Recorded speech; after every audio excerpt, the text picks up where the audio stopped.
Muy buenos días, Dios les bendiga ricamente. Estamos en esta mañana nuevamente prosiguiendo con nuestros estudios de la Biblia y haciendo saber a cada uno de ustedes el contenido de la Escritura, el contenido de la Biblia. En esta ocasión, hablando acerca del contenido del Evangelio, o tratando de deslogar partes que están escritas en el Evangelio o lo que vino a revelarse a través del Evangelio, vamos a mirar ahora bajo el estudio revelaciones de una eternidad futura. Y no es una revelación profética, es algo que está escrito dentro de la Biblia y que quizás nosotros no podemos entenderla, no podemos discernirla, digerirla, pero está ahí y nos da una esperanza de salvación, una esperanza de vida eterna. Hemos mirado anteriormente esta cita en el libro de Efesios o Epístola a los Efesios, capítulo 3, verso 1, que nos dice: bendito el Dios y Padre de nuestro Señor Jesucristo, que nos bendijo con toda bendición espiritual en los lugares celestiales en Cristo, según Él nos escogió antes de la fundación del mundo, para que fuésemos santos y sin mancha delante de Él, en amor, habiéndonos predestinado para ser adoptados hijos suyos, por medio de Jesucristo, según el puro afecto de su voluntad, en quien tenemos redención por su sangre, el perdón de pecados, según las riquezas de su gracia. Aquí nosotros podemos mirar que Dios ya nos bendijo con toda bendición espiritual en los lugares celestiales en Cristo. Sin embargo, vemos que de esas cosas celestes, podemos decir, no las disfrutamos aún del todo. Pero aquellos que creemos en Él, podemos estar seguros de que de ya estamos disfrutando de esas gloriosas bendiciones. Además de eso, también podemos darnos cuenta, los que le hemos aceptado, que hemos sido adoptados hijos suyos, porque teniendo esto en mente, que lo que nos revela el Evangelio es que no éramos hijos, sino éramos creación, y nos adoptó a través del sacrificio de Cristo como hijos suyos. Así que no todos los humanos, no toda la humanidad son hijos de Dios conforme a lo que está establecido en la Biblia. Pero aquellos que le han aceptado y le han reconocido, hemos venido a ser hijos de Dios. Y cada uno de nosotros, cada uno de ustedes puede recibirlo, puede llegar a ser hijos. En estas revelaciones que vamos a mirar acerca de lo porvenido, de la eternidad por venir, vamos a mirar qué es lo que nos ha revelado la Escritura acerca de nuestro Señor Jesucristo. Primera de Corintios 2:7 nos dice: mas hablamos sabiduría de Dios en misterio, la sabiduría oculta, la cual Dios predestinó antes de los siglos para nuestra gloria. Esta sabiduría en misterio, podemos decir, es la revelación de nuestro Señor Jesucristo, el Hijo de Dios, en la eternidad manifestado al presente. ¿Y por qué decimos así? Si nosotros nos damos cuenta en lo que se nos revela la Escritura, Cristo es la palabra de Dios creadora. Es decir, cuando la palabra salió de la boca de Dios para que la creación fuera hecha y todas las cosas, Cristo estaba ahí. A su debido tiempo, esa palabra tomó cuerpo, porque había la necesidad de redimirnos delante de Dios, de redimirnos a causa de nuestras desobediencias, de expiar nuestro pecado en la cruz del Calvario. Y era el único medio para redimirnos según lo que está escrito en la Escritura. Así que esta sabiduría de la cual nos hablan los apóstoles es un misterio que quizás no lo vamos a entender a cabalidad, pero conforme a lo que está escrito, creámoslo, aceptémoslo, y en la eternidad entenderemos a Dios en plenitud. En 1 Corintios 1:23 nos dice: pero nosotros predicamos a Cristo crucificado, para los judíos ciertamente tropezadero y para los gentiles locura. ¿Y por qué esto? Bien, nosotros nos damos cuenta que Jesús, descendencia judía, y él vino, o mejor dicho, Dios había prometido al pueblo de Israel un Salvador, un Mesías, un Redentor, uno que los libraría de la esclavitud para siempre. Pero cuando Cristo se manifestó a ellos, no pudieron recibirlo. ¿Por qué? Porque nació en un hogar humilde, y ellos esperaban quizás que naciera en un lugar elocuente. Era, según se conocía, hijo de un carpintero, y no podían aceptarlo, que una persona que no tenía estudios pudiera de ahí provenir a aquel que otorgaría vida al pueblo de Israel, vida y liberación al pueblo de Israel. No lo aceptaron, lo rechazaron. Así que por eso es que la Escritura dice que es tropezadero. Y para los gentiles locura, es decir, para nosotros y para muchos otros, no para mí, porque desde el momento en que he creído en Jesucristo, he podido entender su precioso sacrificio a mi favor. Antes no lo podía entender. Y quizás muchos al presente lo tienen por locura. ¿Por qué tuvo que morir un hombre para que nosotros vivamos? Parece ser una locura. Sin embargo, fue necesario que Cristo derramara su sangre para la expiación del pecado de todo ser humano. Así que, dice la Escritura, mas para los llamados, para los que Cristo ha llamado, para los que le han recibido, así judíos como griegos, Cristo es poder de Dios y sabiduría de Dios. Porque Él todas las cosas las puso en Cristo Jesús, a fin de otorgar vida a sus criaturas, a los que Él había creado con sus manos. Y no lo podemos entender. Sin embargo, nos dice, en lo que está escrito, podemos tener un poco de entendimiento al respecto. Esta sabiduría, Cristo, poder de Dios y sabiduría de Dios, esta sabiduría, dice, la que ninguno de los príncipes de este siglo conoció, pues si la hubieran conocido, nunca habrían crucificado al Señor de gloria. Y es que está escrito, precisamente por eso es que no llegaron a conocerlo. Ciertamente la Biblia habla de ello también, que Dios había cegado los corazones de ellos para que no le conocieran, y así se abriera una puerta de salvación a los gentiles, a nosotros que no somos de la descendencia de Israel.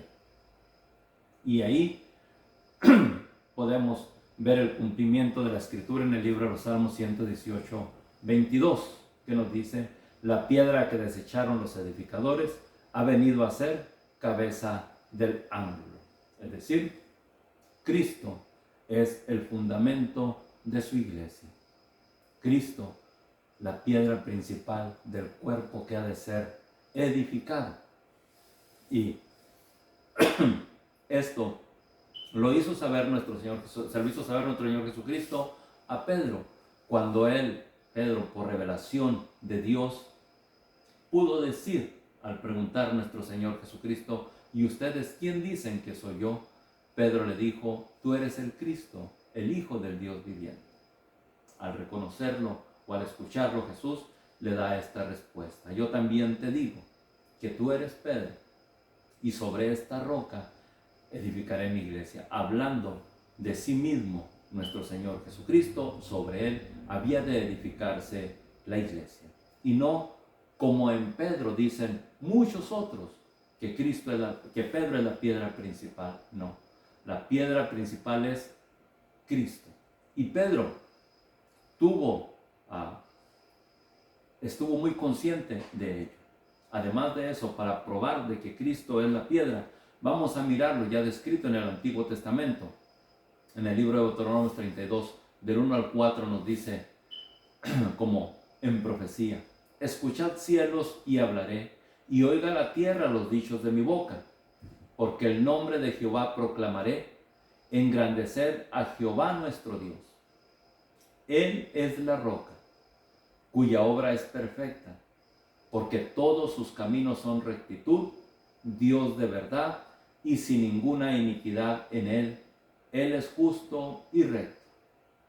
Así que Pedro tiene cuidado, conociendo estas escrituras, él tiene cuidado de decirnos a nosotros: acercaos a él, a Cristo, piedra viva, desechada ciertamente por los hombres, mas para Dios escogida y preciosa. Así que cada uno de nosotros, nos dice, vosotros también, como piedras vivas, sed edificados como casa espiritual y sacerdocio santo, para ofrecer sacrificios espirituales aceptables a Dios por medio de Jesucristo. Así que Pedro estuvo consciente de ello y se dio cuenta que Cristo lo estaba llamando para predicar el evangelio de salvación a todas las naciones. Nosotros podemos darnos cuenta que Dios llama a hombres imperfectos para perdonarles, a hombres que reconozcan que somos pecadores, que reconozcamos que somos pecadores, para que seamos parte de su cuerpo. ¿Y por qué digo esto? Podemos nosotros mirarlo en la vida de Pedro. Pedro, un hombre aguerrido, un hombre, por así decirlo, falto de entendimiento quizás, porque en su valentía sacó una espada, y nuestro Señor Jesucristo le hace saber: todo aquel que mate a espada ha de ser muerto. Y la Escritura le hace, con respecto a los mandamientos, memoria: no matarás. Y también nosotros miramos a Pedro, un hombre falto o que mintió, cuando, habiendo conocido a nuestro Señor Jesucristo y andando con él, lo negó. Pero no solo eso, sino aún después de la resurrección de nuestro Señor Jesucristo, fue reprendido por el apóstol Pablo, porque andaba en hipocresía. Así que Dios se interesa en hombres imperfectos, pero que reconozcan su pecado para que sean restaurados, para restaurarnos, para que Él sea glorificado y nuestra gloria sea en Él y no en nosotros, porque lo que hacemos no lo logramos por nosotros, sino por su misericordia. Así que sed edificados como piedras vivas sobre Cristo, nos dice el apóstol Pedro, como casa espiritual, sacerdocio santo, para ofrecer sacrificios espirituales aceptables a Dios por medio de Jesucristo. Por lo cual contiene la Escritura: he aquí pongo en Sión la piedra principal del ángulo, escogida, preciosa. El que creyere en él no será avergonzado. Así que proseguimos nosotros mirando el contenido de la Escritura y nos dice: para vosotros pues los que creéis, él es precioso. Y nos dice el Salmo 118, 23: de parte de Jehová es esto, y es cosa maravillosa a nuestros ojos. El que cayere sobre esta piedra será quebrantado. Este es, el que cayere sobre nuestro Señor Jesucristo será quebrantado. En otras palabras, podemos mirar a una persona que reconoce su pecado y que necesita el favor de Cristo para poder ser restaurado. Y es que la Escritura nos dice, Salmo 34, 18: cercano está Jehová a los quebrantados de corazón y salva a los contritos de espíritu. Él sana a los quebrantados de corazón y venda sus heridas. Usted, si cae sobre esta piedra quebrantado, el Señor lo restaurará. El Señor vendará nuestras heridas. El Señor nos dará gozo y alegría ante su presencia. En primera de Pedro 5:7, del 5:5 al 7 nos dice la Escritura: revestidos de humildad, porque Dios resiste a los soberbios y da gracia a los humildes. Humillaos pues bajo la poderosa mano de Dios, para que Él os exalte cuando fuere tiempo, echando toda vuestra ansiedad sobre Él, porque Él tiene cuidado de vosotros.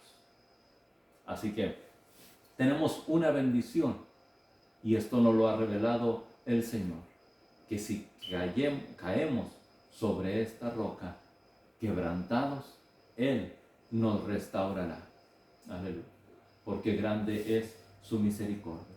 Pero mire la otra porción del texto: el que cayere sobre esta piedra será quebrantado, y ya lo miramos. Sin embargo, y sobre quien ella cayere, le desmenuzará.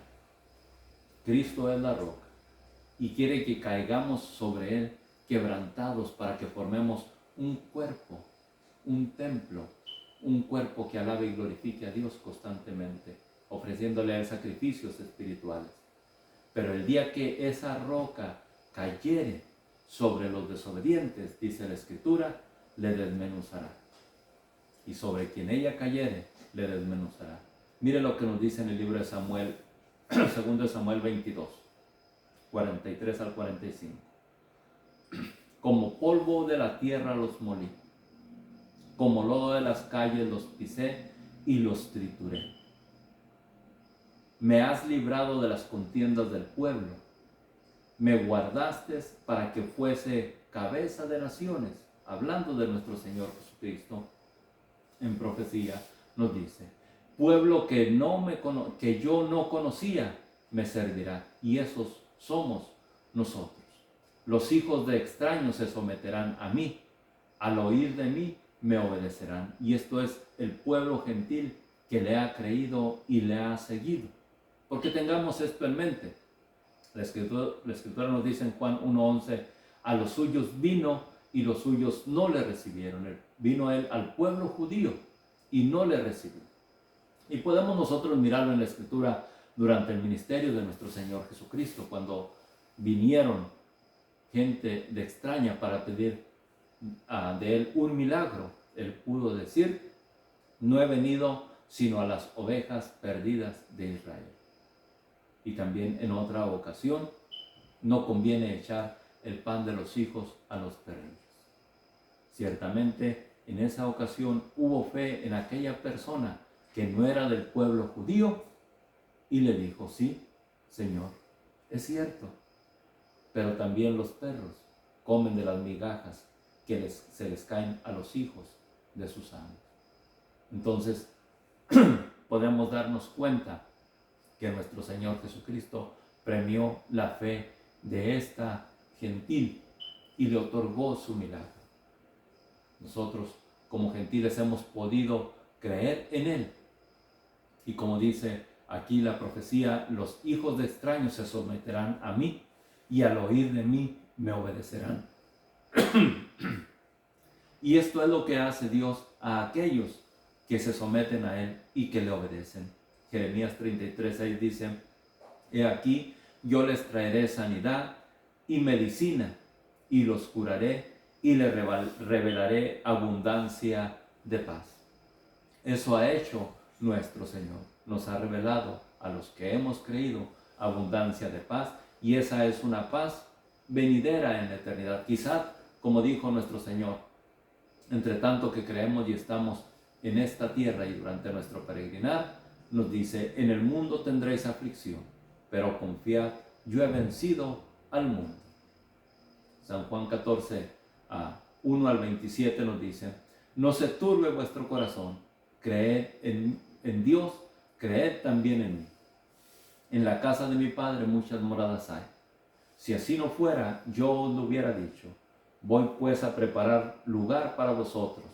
Y si me fuere y os prepararé el lugar, vendré otra vez y os tomaré a mí mismo, para que donde yo estoy, vosotros también estéis. Y esto lo ha revelado nuestro Señor como esperanza para todo aquel que cree. Y ciertamente tenemos la esperanza de que pronto regresará nuestro Señor Jesucristo para levantar a los que en Él creen. Y estamos a punto en nuestros días de que esto suceda. Conforme a lo que está escrito y a las noticias del mundo que nos rodea, puedo decirles, no estamos lejos de que esto acontezca. Estemos preparados. También nos dice el Señor, Juan 14:25, os he dicho estas cosas estando con vosotros. El Consolador, el Espíritu Santo, a quien el Padre enviará en mi nombre, Él os enseñará todas las cosas y os recordará todo lo que os he dicho. La paz os dejo, mi paz os doy. Yo no os la doy como el mundo la da. No se turbe vuestro corazón, ni tenga miedo. Así que esa es nuestra esperanza. El Señor nos da esa paz. Y también hace mención el Señor en Juan 16, versos 5 al 11, dice, pero ahora voy al que me envió. Nuestro Señor Jesucristo regresa al Padre. Pero yo os digo, os conviene que yo me vaya, porque si no me fuere, el Consolador no vendría a vosotros, mas si me fuere, os lo enviaré. Y recuerden, al venir el Consolador era para enseñarnos, para guiarnos, para consolarnos. Y está con nosotros cumpliendo su labor hasta el presente. Además de eso, había de venir también con el propósito, dice la Escritura, y cuando Él venga, convencerá al mundo de pecado, de justicia y de juicio. Ciertamente es el Espíritu de Dios el que nos hace saber que somos pecadores. Ciertamente es el Espíritu de Dios el que nos hace saber que una vez que hayamos creído, debemos de hacer obras de justicia, porque es lo que Dios demanda a través de las Escrituras y Él nos lo revela en su santa voluntad, que es su santa voluntad, que hagamos obras de justicia. Y es el Espíritu Santo también el que nos hace saber que vendrán juicios sobre los desobedientes y que esos juicios son certeros. No habrá quien escape de ellos si vive fuera de la voluntad de Dios o incluso alejados del sacrificio de Cristo o aquellos que han rechazado el sacrificio de Cristo. Y hace mención la Escritura de pecado por cuanto no creen en mí, de justicia por cuanto voy al Padre y no me veréis más, y de juicio por cuanto el príncipe de este mundo ha sido ya juzgado. Así que en este juicio no queremos nosotros ser participantes de él. Sabemos que eso acontecerá y el príncipe de este mundo ha sido ya juzgado y nos lo hace saber el Señor. En el libro de Apocalipsis nos dice el juicio del adversario, del príncipe de este mundo, que es el diablo. Y dice la Escritura, Apocalipsis 20:10, y el diablo que los engañaba fue lanzado al lago de fuego, donde estaban la bestia y el falso profeta, y serán atormentados día y noche por los siglos de los siglos. Así que vemos nosotros que la sentencia ya está dictada para el adversario. Pero es tiempo que escapemos hoy de sus manos, porque puedo decirles, aún al presente, Él gobierna sobre los aires, y dice la Escritura, sobre este mundo en ciertas partes, en ciertas formas, sobre todo en aquellos que no creen en Jesucristo. Pero hay buenas nuevas para los creyentes también, porque tengamos esto en mente, Cristo fue a preparar lugar para nosotros, y en esa revelación que hace el Espíritu Santo a su pueblo, nos dice en 2 Corintios 2:9, antes bien, como está escrito, cosas que ojo no vio, ni oído oyó, ni han subido en el corazón de hombre, son las que Dios ha preparado para los que le aman. Pero Dios nos las reveló a nosotros por el Espíritu, porque el Espíritu todo lo escudriña aún lo profundo de Dios. Así que el Espíritu de Dios ha revelado cosas acerca de este reino venidero. Y en el Antiguo Testamento encontramos lo siguiente. Isaías 11, del 11:1 en delante.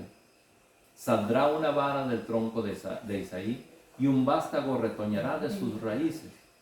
Y reposará sobre él el espíritu de Jehová, espíritu de sabiduría y de inteligencia, espíritu de consejo y de poder, espíritu de conocimiento y de temor de Jehová.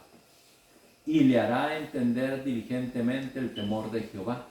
No juzgará según la vista de sus ojos, ni arguirá por lo que oigan sus oídos. Ciertamente está hablando de nuestro Señor Jesucristo en esta porción la Escritura. ¿Y por qué digo esto? Me puedo dar cuenta en el texto que dice, no juzgará según la vista de sus ojos, ni arguirá por lo que oigan sus oídos. En el ministerio de nuestro Señor Jesucristo vinieron ocasiones para decirle, por ejemplo, ¿es lícito dar tributo a César o no? Eso es para que él juzgara conforme a lo que se decía. Pero él pudo responder a cabalidad y no cayó en la tentación que le ponía. También en otra ocasión lo llamaron o lo juzgaron diciendo, ¿por qué sanas en día del sábado? Hay muchos días en la semana en los que puedes hacer el trabajo, estás quebrantando el sábado.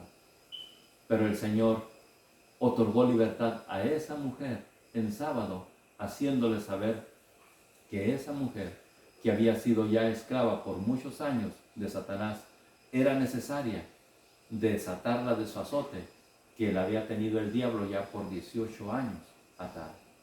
Entonces, nuestro Señor Jesucristo, podemos ver que Él no juzgó según la vista de sus ojos, ni siquiera por lo que escuchaban sus oídos o por lo que venían y le contaban, sino que juzgará, dice la Escritura, con justicia a los pobres y arguirá con equidad por los mansos de la tierra, y herirá la tierra con la vara de su boca, y con el espíritu de sus labios matará al impío. Y esto podemos darnos cuenta que es el juicio que traerá Dios sobre el adversario y los que se levantan con él como ayudantes. Podemos mirar en parte en 2 Tesalonicenses 2:8 cierto juicio que dice, y que ya está decretado.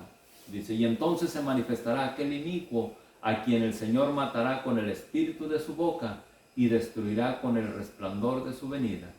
Inicuo cuyo advenimiento es por obras de Satanás.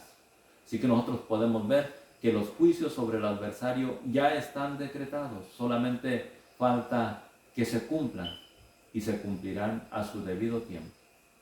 Porque si por así decirlo, el nacimiento de Cristo profetizado duró 400 años para que viniera a su cumplimiento o poco menos, cuánto más el juicio ya decretado al adversario no llegará si ya han transcurrido poco más de 2000 años en que fue sentenciado.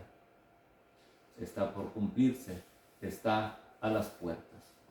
Y prosigue la Escritura diciendo en Isaías 11:5, será la justicia cinto de sus lomos y la fidelidad ceñidor de su cintura. Morará el lobo con el cordero en ese reino, en la revelación de este reino, y el leopardo con el cabrito se acostará. El becerro y el león y la bestia doméstica andarán juntos, y un niño los pastoreará. La vaca y la osa pasarán sus crías, se echarán juntas, y el león como el buey comerá paja. Y el niño de pecho jugará sobre la cueva del aspid, y el recién destetado extenderá su mano sobre la cueva o la caverna de la víbora. No harán mal ni dañarán en todo mi santo monte, porque la tierra será llena del conocimiento de Jehová, como las aguas cubren la mar. Entonces, esta es la revelación de un reino venidero, de un reino que ha de establecer nuestro Señor Jesucristo. Y dice en otras porciones de la Escritura, será un reino milenial sobre la tierra, cuando el Señor se manifieste para la salvación a su pueblo. Y aún hay más en revelaciones de una ciudad gloriosa. Apocalipsis 21:16. La ciudad se halla establecida en cuadro. Su longitud y su altura y su anchura son iguales. El material de su muro era de jaspe, pero la ciudad era de oro puro, semejante al vidrio limpio. Aquí podemos nosotros darnos cuenta que la Escritura nos dice cosas que ojo no vio ni oído yo, son las que Dios ha preparado para los que le aman.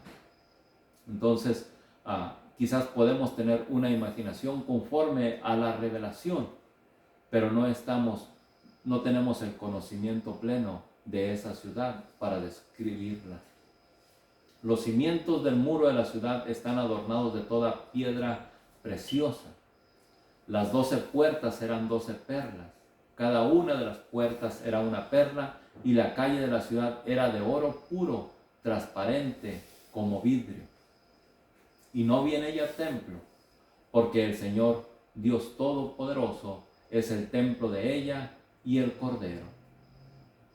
La ciudad no tiene necesidad de sol, ni de luna que brillen en ella, porque la gloria de Dios la ilumina y el Cordero es su lumbrero. Y las naciones que hubieren sido salvas andarán a la luz de ella, y los reyes de la tierra traerán su gloria y honor a ella.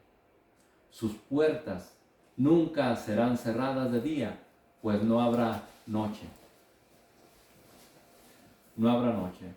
Y llevarán la gloria y la honra de las naciones a ella.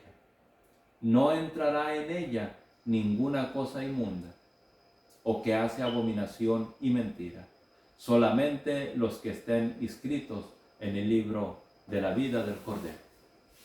Y aquí el fin de la clase. ¿Está usted escrito en el libro del Cordero?